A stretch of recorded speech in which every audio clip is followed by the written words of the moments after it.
வணக்கம் நண்பர்களே, நம்ம கருப்பு திரைப்படத்துடைய கிளைமேக்ஸ்லாம் நம்ம சூர்யா அவர்கள் காவக்கார கருப்பாக வந்துட்டு பயங்கரமாக கெட்டப்லாம் போட்டு வந்து ஒரு பீக் பெர்ஃபார்மன்ஸை கொடுத்துருப்பார் அப்படின்னே சொல்லலாம்.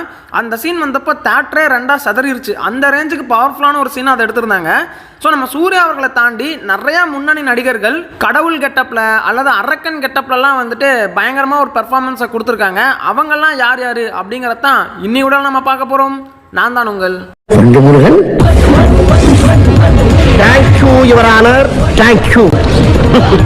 இந்த லிஸ்ட்ல நம்ம முதல்ல பார்க்கக்கூடிய நடிகர் யாருன்னா காந்தாரா திரைப்படத்தில் நடித்த நம்ம ரிஷப் செட்டி அவர்கள் தான்.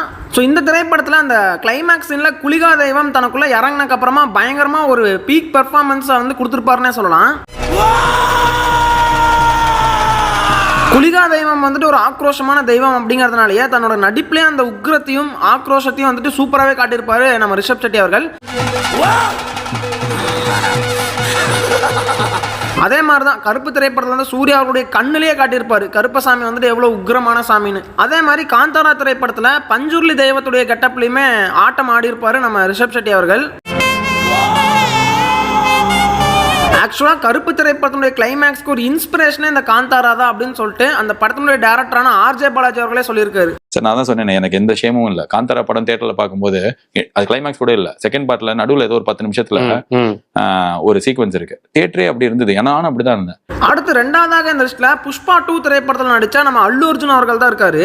ஸோ கங்கம்மா ஜத்தாரா அப்படின்னு சொல்லிட்டு திருப்பதியில் கொண்டாடப்படக்கூடிய ஒரு திருவிழாவை காட்டியிருப்பாங்க. அந்த திருவிழாவில் அந்த கங்கம்மா அப்படிங்கிற அந்த தெய்வத்துக்கிட்ட தான் குழந்தை நல்லபடியாக பிறக்கணும்னு வேண்டி அவர் வந்துட்டு அந்த சாமி ஆட்டத்தை ஆடுற மாதிரி காட்டுவாங்க. அந்த சீன்ல நம்ம அல்லு அர்ஜுன் அவருடைய டான்ஸுமே நல்லா இருக்கும், அந்த நடிப்புமே வந்துட்டு பயங்கரமா இருக்கும் அப்படின்னு தான் சொல்லணும். ஸோ கருப்பு திரைப்படமாக இருக்கட்டும் காந்தாராவாக இருக்கட்டும் அந்த சாமி கெட்டப்ல வந்து ஃபைட் சீனுக்கு தான் அந்த கெட்டப் போட்டு வர்ற மாதிரி காட்டியிருப்பாங்க. ஆனால் இந்த படத்தில் வெறும் டான்ஸுக்கு மட்டும் அந்த கெட்டப் பத்தாதுன்னு சொல்லிட்டு கூடவே ஒரு ஃபைட் சீன் எடுத்திருப்பாங்க. ஸோ ஃபைட்டாக இருந்தாலும் சரி டான்ஸாக இருந்தாலும் சரி நம்ம அல்லு அர்ஜுன் அவர்களை பற்றி நம்ம சொல்ல வேண்டியதே இல்லை, பயங்கரமான ஒரு பர்ஃபார்மன்ஸை கொடுத்துருப்பாரு அந்த சீனில் அப்படின்னு தாங்க சொல்லணும். அடுத்ததாக இந்த லிஸ்ட்டில் நம்ம பொன்னியின் செல்வன் திரைப்படத்தில் நடித்த கார்த்தி அவர்கள் தான் இருக்காரு. ஸோ இவர் வந்துட்டு ஒரு கும்பல் கிட்ட இருந்து தப்பிக்கிறதுக்காக கிருஷ்ண கம்ச நாடகம் நடந்துட்டு இருக்கும். அங்கே போயிட்டு அந்த கம்சர் அப்படிங்கிற அரக்கருடைய வேஷத்தை போட்டுருவாரு. ஸோ அப்படியே வந்துட்டு பார்த்தீங்கன்னா அந்த வேஷத்தோடவே வந்து ஒரு பயங்கரமான பெர்ஃபார்மன்ஸை கொடுத்துருப்பாருன்னு சொல்லலாம். நீங்கள் இந்த கருப்பு காந்தாரா புஷ்பாவெல்லாம் கம்பேர் பண்ணுறப்ப இது உங்களுக்கு சாதாரணமாக தான் தெரியும். ஏன்னா அந்த படத்துல எல்லாம் அவங்கள ஃபோக்கஸ் பண்ணி பிஜிஎம் போட்டு பயங்கர உக்ரமாக அவங்களையெல்லாம் காட்டியிருப்பாங்க. ஆனால் அவங்களையெல்லாம் விடவே பயங்கரமாக எஃபர்ட் போட்டது இந்த படத்துக்கு கார்த்தி அவர்களாக தான் இருக்க முடியும். ஏன்னா ஒரு மாதிரி அரக்க மாதிரியும் பெர்ஃபார்ம் பண்ணும். அண்ட் அந்த ஸ்டெப்ஸில் வந்து பார்த்தீங்கன்னா நின்றுட்டு டான்ஸ் ஆடிட்டு வர்ற மாதிரி காட்டுவாங்க. ஸோ அது கொஞ்சம் கஷ்டமான விஷயமா தான் இருந்திருக்கும் நம்ம கார்த்தி அவர்களுக்கு. அவ்வளோ பெரிய கெட்டப்பை போட்டு அப்படி நிற்கிறது வந்துட்டு கொஞ்சம் கஷ்டமான விஷயம் தான்.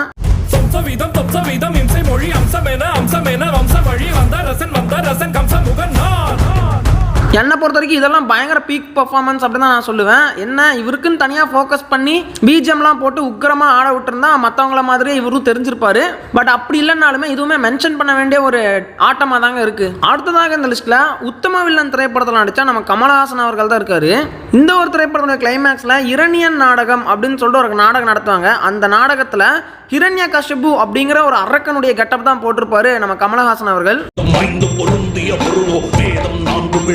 பொதுவாக கெட்டப் போடுறதுனாவே நம்ம கமலஹாசன் அவர்கள் தான். ஏகப்பட்ட கெட்டப் போட்டிருந்தாலுமே ஒரு கடவுள் மாதிரியான கெட்டப்பை போட்டு அதுவும் பயங்கரமான ஒரு பெர்ஃபார்மன்ஸை கொடுத்த படம் அப்படின்னா கண்டிப்பாக உத்தம வில்லன் தான் சொல்லி ஆகணும். நிஜமாலுமே இந்த கெட்டப்லாம் போட்டு ஆடுறது வந்துட்டு ரொம்ப கஷ்டமான விஷயம் அப்படின்னு தான் சொல்லி ஆகணும். ஸோ இது வந்துட்டு பயங்கர உக்கிரமான ஒரு டான்ஸ்லாம் கிடையாது. ஆக்சுவலாக இந்த ஹிரண்ய நாடகத்துக்கு ஒரு ஆல்டர்னேட்டிவ் எண்டிங் கொடுத்து ஒரு காமெடியாக முடிச்சு விட்ருப்பாங்க கிளைமேக்ஸை. அதுக்காக போடப்பட்ட ஒரு ஃபன்னியான நாடகம் மாதிரி தான் காட்டியிருப்பாங்க. பட் இருந்தாலுமே அந்த கெட்டப் போட்டு அப்படி ஒரு பர்ஃபார்மன்ஸ் பண்ணுறதுங்கிறது கொஞ்சம் கஷ்டமான விஷயம் தான். இதில் நம்ம நாசர் அவர்களுமே வந்துட்டு அந்த நரசிம்மர் கெட்டப் போட்டிருப்பாரு. ஆனால் அவருமே வந்த உடனே வந்துட்டு அந்த நாடகம் முடிஞ்சிடும். But full performance start to end பயங்கரமாக அந்த ஆட்டத்தை ஆடினது யாருன்னா நம்ம கமலஹாசன் அவர்களாக தான் இருக்கும். ஸோ அதனாலேயே இந்த இடத்துல அவரையுமே கண்டிப்பாக மென்ஷன் பண்ணியே ஆகணுங்க. சரி நண்பர்களே, இவ்வளோ நேரம் வந்துட்டு நம்ம அந்த சாமி ஆட்டம் ஆடிய நடிகர்களை பற்றி பார்த்தோம். பார்த்தோம் இல்லையா. இப்போ ஒருத்தங்க வந்துட்டு பேயாட்டம் ஆடி இருக்காங்க, அதுவும் படத்துடைய கிளைமேக்ஸில் பயங்கரமான ஒரு ஆட்டம். அது யாருன்னா ஒரு நடிகர் கிடையாது, ஒரு நடிகை. பொதுவாக இந்த பழைய அம்மன் திரைப்படங்களில் நம்ம மீனா, ரோஜா, அதுக்கப்புறம் நம்ம ரம்யா கிருஷ்ணன் இவங்கெல்லாம் வந்துட்டு பார்த்தீங்கன்னா அம்மன் மாதிரி கெட்டப் போட்டு வந்து ஆட்டம் ஆடி பார்த்துருப்போம். ஆனால் இங்கே ஒரு நடிகை வந்துட்டு கிளைமேக்ஸில் பேயாட்டம் ஆடி இருக்காங்க. ஸோ இந்நேரம் கண்டுபிடிச்சிருப்பீங்கன்னு நினைக்கிறேன், நம்ம ஜோதிகா அவர்கள் தான். ஸோ சந்திரமுகி திரைப்படத்துடைய கிளைமேக்ஸில் சந்திரமுகியாவே வந்துட்டு ஒரு பேயாட்டம் ஆடி இருப்பாங்க அப்படின்னு தான் சொல்லணும்.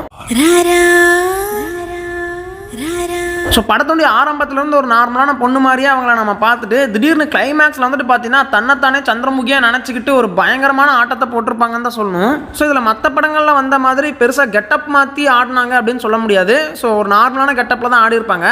பட் இருந்தாலுமே நம்ம எல்லாருக்கும் அவங்கள பார்க்குறப்போ அவங்க கங்கா அப்படிங்கிற எண்ணம் மறைஞ்சு போய் அவங்க சந்திரமுகியாக மாறிட்டாங்க அப்படிங்கிற ஒரு எண்ணத்தை நமக்கு கொண்டு வர வச்சுட்டாங்க அப்படின்னு தான் சொல்லணும்.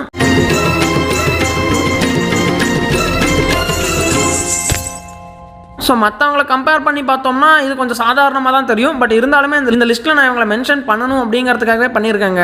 அண்ட் லாஸ்ட்டாக ஒருத்தர் ஸ்பெஷல் மென்ஷன், ஆக்சுவலாக அவர் இந்த லிஸ்ட்லேயே வரமாட்டார். அவர் சாமி ஆட்டமும் ஆடலை, பேய் ஆட்டமும் ஆடலை, அவர் வந்துட்டு ஒரு மிருக ஆட்டத்தை ஆடினார். அது யார் அப்படின்னு பார்த்தீங்கன்னா ஆக்டர் கோகுல்நாத் அப்படிங்கிற இவர் தான். ஸோ இவர் வந்துட்டு அம்புலி திரைப்படத்தில் வந்து கிளைமேக்ஸில் அம்புலி கட்ட போட்டு ஒரு பயங்கரமான பர்ஃபார்மன்ஸை கொடுத்துருப்பார் அப்படின்னு தான் சொல்லணும்.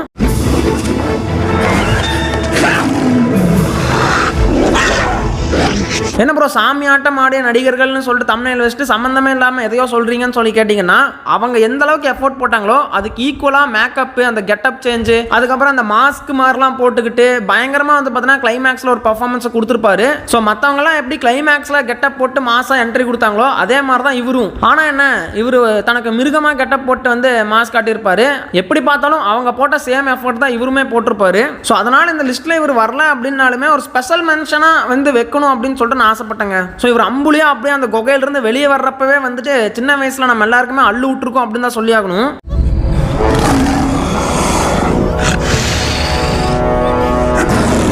அண்ட் இவருடைய அந்த மேனரிசம், அந்த குதிக்கிறது, தாவறது, உண்மையாகவே அம்புலிங்கிற ஒரு மிருகம் பிறந்துருந்துச்சுன்னா இப்படி தாண்டா இருக்கும் அப்படின்னு சொல்லிட்டு நம்மளை எல்லாம் மெய்சிலிருத்து பார்க்க வச்சிருப்பாங்க அப்படின்னு தாங்க சொல்லணும். இதே மாதிரி இன்னும் அப்கமிங்கில் நிறையா சாமி திரைப்படங்கள் வருது. உதாரணத்துக்கு இந்த சேயோன் படத்தை கூட நம்ம எடுத்துக்கலாம். ஸோ அந்த படம் கூட ஒரு முருகர் படம் மாதிரி தான் கொண்டு ப்ரொமோஷன் பண்ணுறாங்க. அதுக்கப்புறம் வாரணாசி வருது, அதுக்கப்புறம் ஜெய் ஹனுமான் வருது. இந்த மாதிரி நிறைய சாமி படங்கள்லாம் வருது. இந்த படங்கள்ல எல்லாம் இந்த மாதிரி சாமி ஆட்டத்தை நம்ம எதிர்பார்க்கலாம் நண்பர்களே. வாரணாசி திரைப்படத்தில் இந்த மாதிரி நம்மளால எதுவும் எதிர்பார்க்க முடியாது. ஆனால் ராக்கா அப்படின்னு சொல்லிட்டுமே ஒரு திரைப்படம் வருது. அந்த திரைப்படத்தில் நம்ம அல்லு அர்ஜுன் அவர்கள் தான் நடிச்சிருக்காரு. ஸோ இந்த அம்புலி திரைப்படத்தில் எப்படி ஒரு மிருகத்தனமான ஒரு ஆட்டத்தை நம்ம பார்த்தோம், அதே மாதிரி நம்ம அல்லு அர்ஜுன் அவர்கள் ராக்கா திரைப்படத்தில் அந்த மாதிரி சம்பவம் பண்ணுறதுக்கு வாய்ப்பு இருக்குது. ஏன்னா வந்துட்டு அந்த படமே வந்து ஏதோ முழு நிலாவில் நம்மால் ஓனாயாக மாறுறாரு அப்படிங்கிற மாதிரியான கான்செப்டில் தான் வரப்போகுதுங்கிற மாதிரி சொல்கிறாங்க.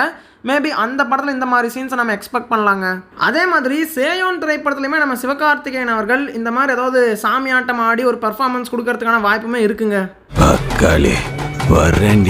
சரி, ஓகே நண்பர்களே, கிளைமேக்ஸில் மாசா கெட்டப்லாம் போட்டு வந்து பயங்கரமான பெர்ஃபார்மன்ஸை கொடுத்த நடிகர்களை பற்றி இந்த வீடியோவில் நம்ம பார்த்தோம். ஸோ இந்த லிஸ்ட்டில் உங்களுக்கு பிடிச்ச அந்த கேரக்டர் யார் அப்படின்னு சொல்லிட்டு கமெண்ட்டில் சொல்லுங்கள். அண்ட் வேறு யாராவது நான் மிஸ் பண்ணியிருந்தேன் அப்படின்னா அவங்களையுமே மறக்காமல் மென்ஷன் பண்ணிட்டு போங்க நண்பர்களே. உங்களை நான் அடுத்த வீடியோவில் சந்திக்கிறேன்.